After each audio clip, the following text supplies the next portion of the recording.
하나님의 평화가 여러분과 함께 하기를 주의 이름으로 축복합니다. 우리 옆에 분들과 안녕하세요, 반갑습니다. 인사 나누시겠습니다. 안녕하세요, 반갑습니다. 어제 인도에 있는 목회자로부터 전화를 한 통 받았습니다. 제가 10년 넘게 함께 기도하고 또 가르쳤던 목회자인데 참 가슴 아픈 소식을 전해왔습니다. 12월 4일 인도 남쪽 지방에서 큰 홍수가 났다는 겁니다. 많은 사람이 죽었고 재산 손실이 발생했고 그리고 집들이 물에 잠겼는데 1층, 2층까지 물에 잠기는 그런 큰 홍수였습니다. 그리고 저에게 사진을 보내야 하는데 사람들이 동네 골목에서 보트를 타고 골목에서 골목으로 이동을 해야 되는 그런 굉장히 안타까운 현실이었습니다. 그래서 우리 목회자에게 물었습니다. 우리 인도 오지 목회자 아카데미는 어떻습니까? 우리 목회자 아카데미 굉장히 높은 곳에 있기 때문에 잠기지 않았대요. 그러면 그 지역 무디초르라고 하는 지역인데요. 그 지역은 지대가 낮기 때문에 사람들이 많이 피해를 입었을 것 같은데 어떻게 조치를 취했습니까? 물었더니 저희 목회자 아카데미 문을 열고 예배당 문을 열고 심지어 그곳에는 제 사무실 제가 사용하던 침대도 있습니다. 그것도 다 열어서 수재민들이 그곳에서 머물 수 있도록 개방을 했다는 겁니다. 그러면 먹거리는 어떻게 했습니까? 물었더니 저희 목회자 인도 오지 목회자 아카데미에서 삼시세끼 밥을 지어서 수재민들에게 밥을 제공하고 있다는 겁니다. 너무 잘했다. 그 마을은 불가족 천민들, 인도에서 가장 가난하고 소외받고 종교적으로 사회적으로 열등한 사람들이 모여 사는 곳입니다. 근데 그 마을에서 뜻을 가지고 이 대림절 기간에 교회 예배당 문을 힌두교인들에게 열고 그리고 복감문을 열어서 먹거리를 밥을 만들고 반찬을 만들어서 섬기는 손길이 있더라는 겁니다. 이것이 바로 성탄절의 의미가 아닌가. 사람을 환대하고 배고픈 사람을 먹이고 환난당하는 사람에게 잠자리와 입을 것을 제공하는 것. 이것이 예수의 정신이 아니겠습니까? 너무 기뻤습니다. 그래서 제가 렉스 목사님이라고 하는 분인데요. 정말 잘했다. 너무 잘했다. 내 마음이 기쁘다. 어떻게 해서 그런 마음이 들어왔니? 라고 물었습니다. 2015년에 같은 지역에 큰 홍수가 났습니다. 그 홍수가 났을 때 그때 저희 목회자 아카데미가 아직 건축이 다 완성되기 전이었었는데 그때 제가 우리 목회자에게 예배당 문을 열어라. 그리고 내 방에서 이 부뚜막을 설치하고 밥을 지어라. 그렇게 해서 동네 사람들을 먹였습니다. 재우고 2015년도에 그 경험이 교회는 이렇게 하는 거구나. 그리고 우리가 예수 믿는 사람들은 이렇게 선택하는 것이구나 라는 것을 그때 배웠다는 것입니다. 성탄절 기간에는 사랑하는 일에 민첩하고 그리고 낮아지고 섬기기 위해서 나를 낮추는 기간이 아니겠습니까? 대림절 둘째 주일입니다. 이 기간은 예수님을 묵상하면서 우리 삶의 방향을 그리스도에게로 향하고 성육신하신 예수님을 닮아가기 위해서 선택하는 기간이 바로 이 성탄 기간입니다. 마가복음 1장 1절 이렇게 말씀합니다. 예수 그리스도 곧 하나님의 아들 복음의 시작이다. 예수 그리스도는 과거 세대와 그리고 현재 저와 여러분 그리고 다음 세대까지 복된 소식이고 우리를 죄에서 구원할 구주가 되십니다. 복음이라고 하는 것, 굿뉴스라고 하는 것은 단순히 사람 듣기에 좋은 뉴스거리가 아닙니다. 예수님의 삶, 예수님의 죽음 그리고 예수님의 부활에 관한 내용이 복음입니다. 예수님의 삶은 하나님의 뜻을 묻고 순종하고 따라가면서 하나님과 막힘없는 사랑의 소통을 나누면서 의와 진리와 평강으로 충만한 하나님 나라를 누리는 것이 바로 예수님의 삶입니다. 우리는 그 예수님의 삶을 보면서 배우고 나도 저렇게 닮아가고 저렇게 따라가야지 선택하게 됩니다. 예수님의 죽음은 하나님의 뜻에 죽기까지 순종하고 죄인들을 위해 자신을 희생양으로 내어주신 사랑의 완성입니다. 요즘 시대에 손해보기 싫어합니다. 내 것을 나누는데 인색합니다. 그러나 예수 그리스도의 죽어주는 사랑을 참되게 이해하고 깨닫고 믿는 사람이라면 손해볼 수도 있지요. 때로는 침묵해야 될 때도 있습니다. 남들은 하지 않지만 나는 손을 내밀어야 될 때도 있습니다. 힌두교 사원에서는 문을 열지 않지만 교회는 힌두교인들에게 문을 열 수도 있고 필요하다면 그들을 먹일 수도 있는 곳이 교회가 돼야 되지 않겠습니까? 예수 그리스도의 주고 주는 사랑을 참되게 깨닫는 사람은 그리 선택하는 것입니다. 예수님의 부활은 죄와 사망의 권세를 이기고 하나님의 능력으로 다시 사는 부활 생명에 관한 것입니다. 환경과 조건이 불리한 것 같지만 부활하신 능력, 예수 그리스도를 죽은 자 가운데서 다시 살리신 하나님의 능력을 소망하고 신뢰하는 믿음으로 나는 이 어려움을 이겨낼 것이다. 그리고 이 인내와 이 어려움과 환난 끝에서 나는 하나님을 거룩하시다 노래하며 나는 기쁨으로 참여하는 승리자가 될 것이다 라고 선포합니다. 부활하신 예수 그리스도가 우리 안에 있기 때문입니다. 이 예수를 평생 사랑하고 예수님을 노래하고 예수 닮기 위해서 주님 앞에서 혼신의 힘을 다하는 사람은 죽음에 이르는 과정도 사랑으로 충만해집니다. 시간이 지나갈수록 예수 닮은 흔적, 하나님과 동행한 흔적이 그의 이력서가 되게 됩니다. 취직하기 위해서 이력서를 쓰지요. 이력서라고 하는 그 이름이 저는 참 좋습니다. 한자의 의미입니다. 이력서. 그런데 우리는 이력서라고 하게 되면 자기소개서, 경력 소개서 정도로 생각합니다. 그런데 이력서의 이자는 신발 이자입니다. 그리고 역자는 지나간 자리의 흔적을 의미하는 역자입니다. 무슨 의미입니까? 이력서라고 하는 것은 내가 신발을 신고 지나간 내 발자국이 바로 이력서입니다. 참 좋은 의미예요. 그리스도인으로서 여러분의 이력서는 어떤 의미일까요? 복음의 신을 신고 예수 닮아가고 십자가를 지고 선택한 그 흔적이 그리스도인의 이력서입니다. 믿으십니까? 우리는 그 흔적을 남겨야 되지 않겠습니까? 성령과 동행하면서 말과 생각과 삶의 거룩한 변화가 일어납니다. 성화라고 하지요. 새로운 피조물로 지음받는 것입니다. 누구를 만나든지 사랑이 태도가 되고 평화를 위해서 그들은 선택합니다. 진리가 생각과 삶에 영향을 미치게 되니 내면과 행위가 거짓과 악에 기울어지지 않습니다. 이 좋은 소식, 복된 소식을 전하기 위해서 마가복음을 기록한 마가는 600년 전 이사야 선지자의 예언을 언급합니다. 보라, 내가 내 심부름꾼을 너보다 앞서서 보낸다. 그가 너의 길을 닦을 것이다. 광야에서 외치는 자의 소리가 있다. 너희는 주님의 길을 예비하고 그의 길을 곧게 하여라. 광야에서 주님의 오심을 준비하고 기다리는 사람들이 있었습니다.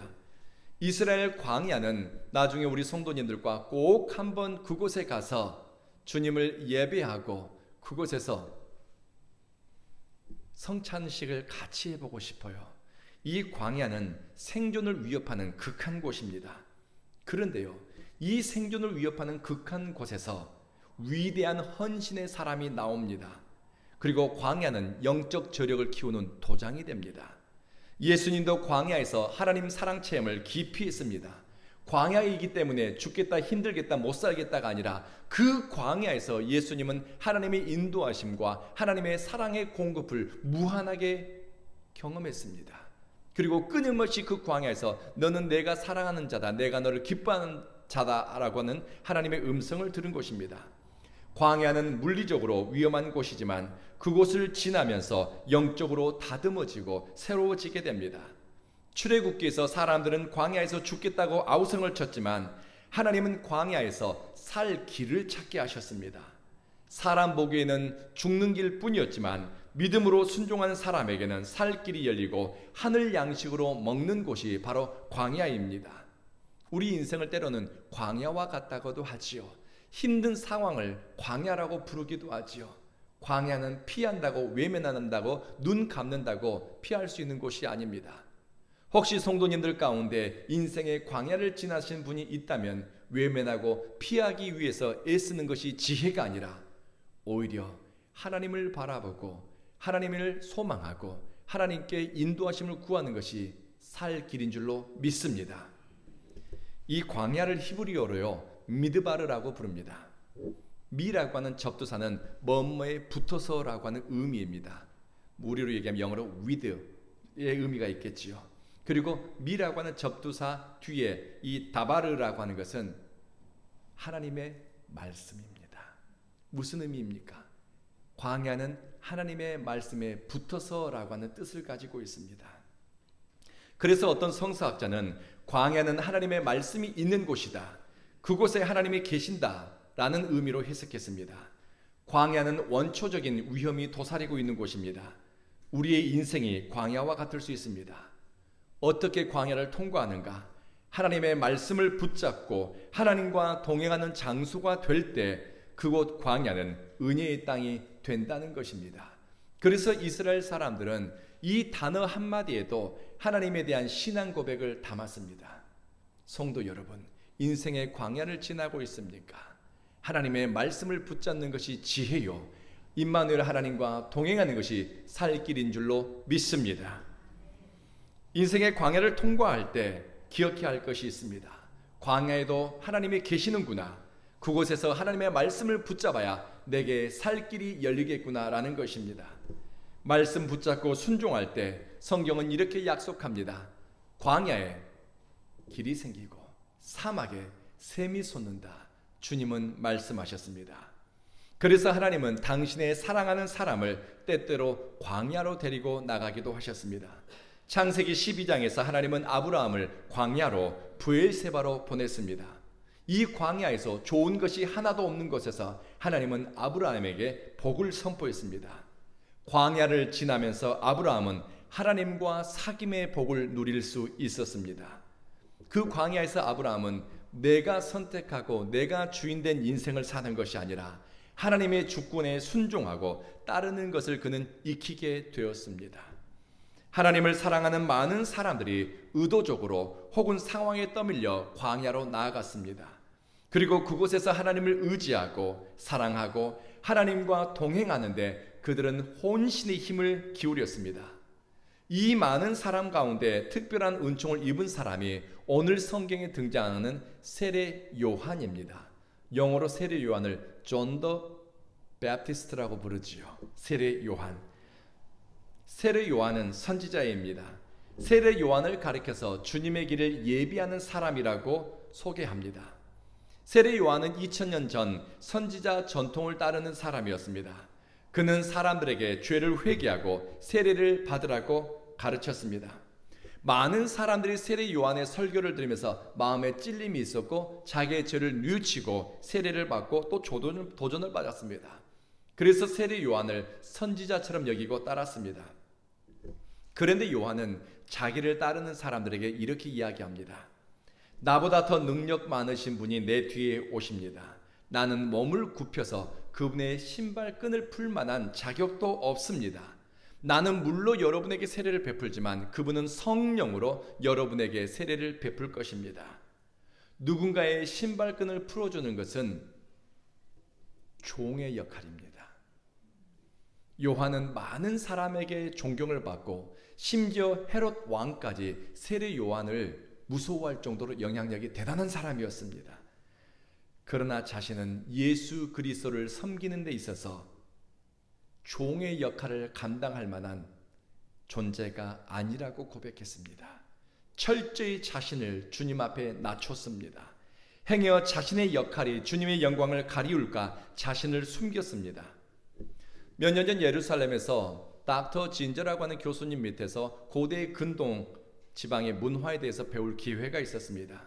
그분의 설명에 따르게 되면 세례 요한은 고대 에스네파의 일원이었다고 얘기합니다. 에스네파는 금욕 공동체 수도자들의 모임이었습니다.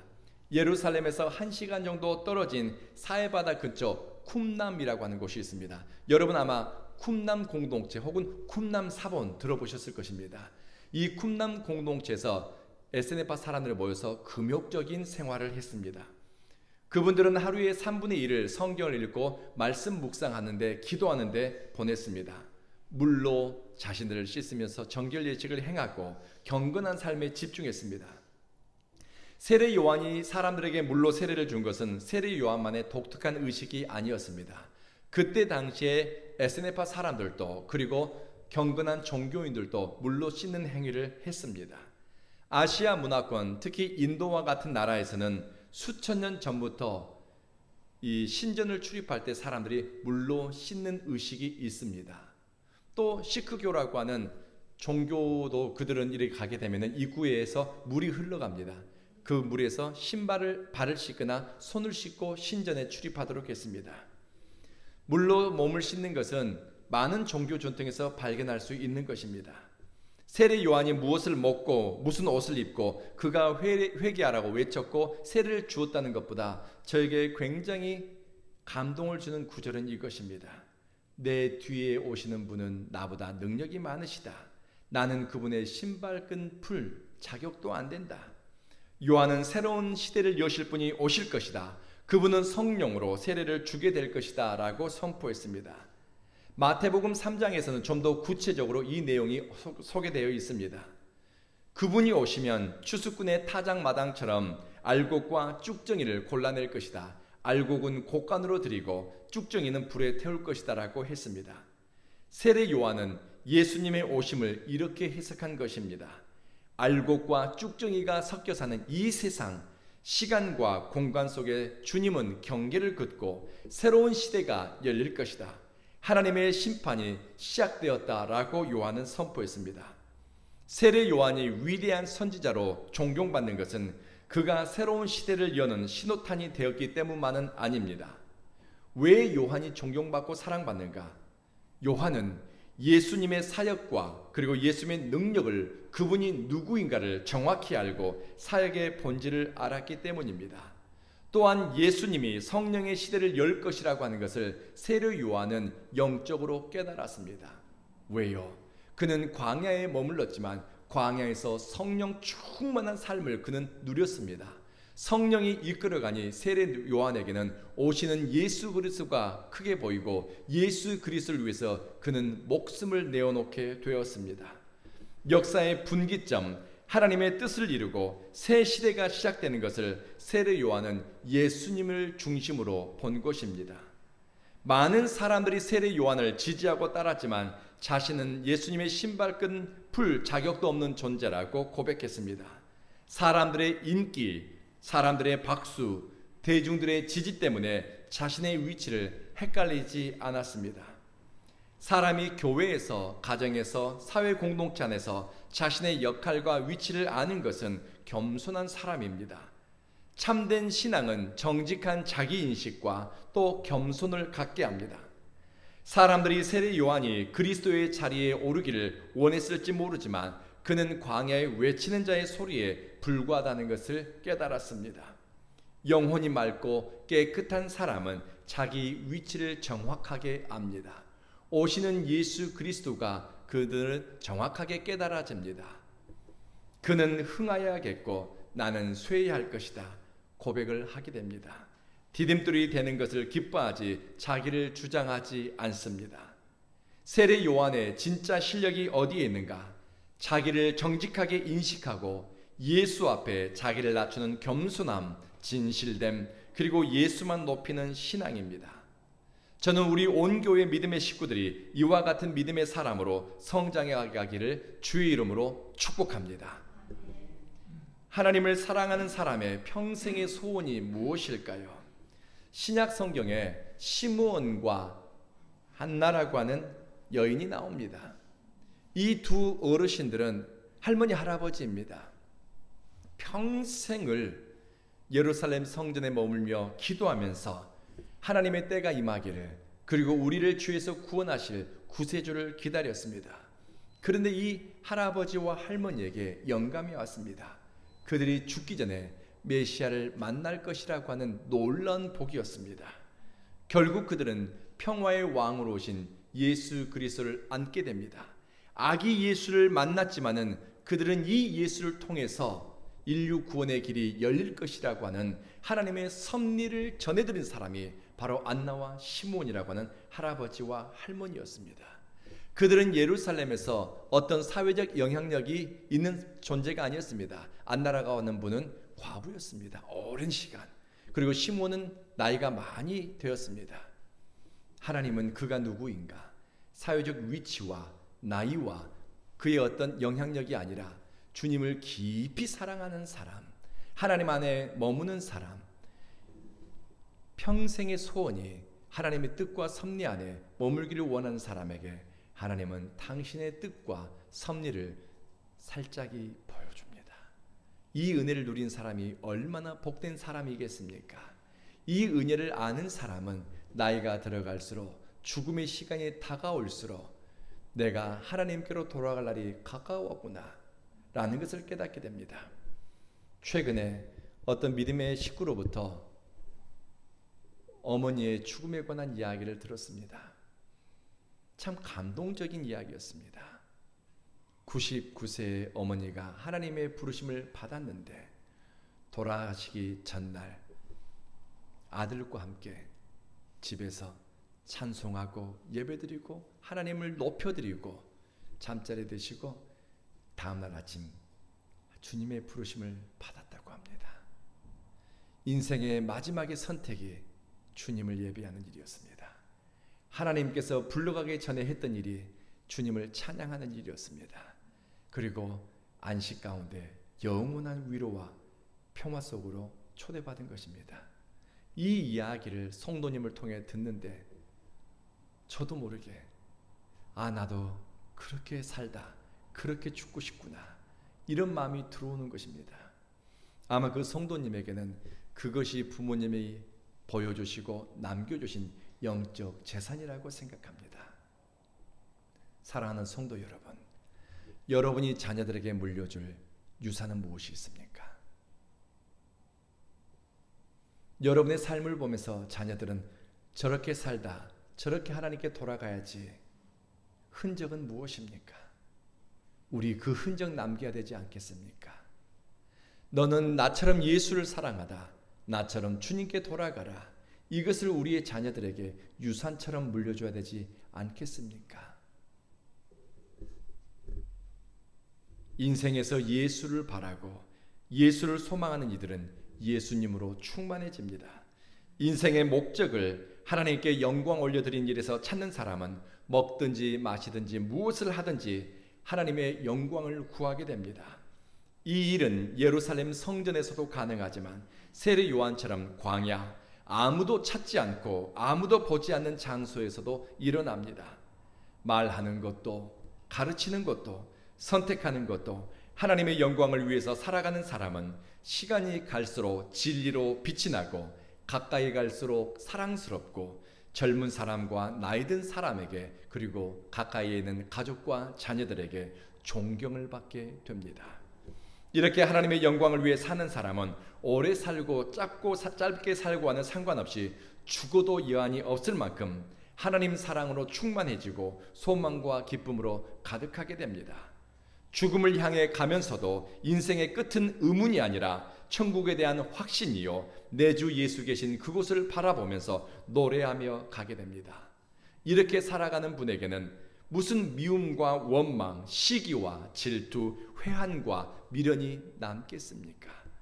성도 여러분, 예수를 중심으로 선택하고 예수를 따라가기 위해 말 한마디, 마음 씀씀이 하나 살피는 가운데 영광스러운 존재로 그리스도를 닮은 고귀한 존재로 성화되어 가는 사람이 참 행복자입니다.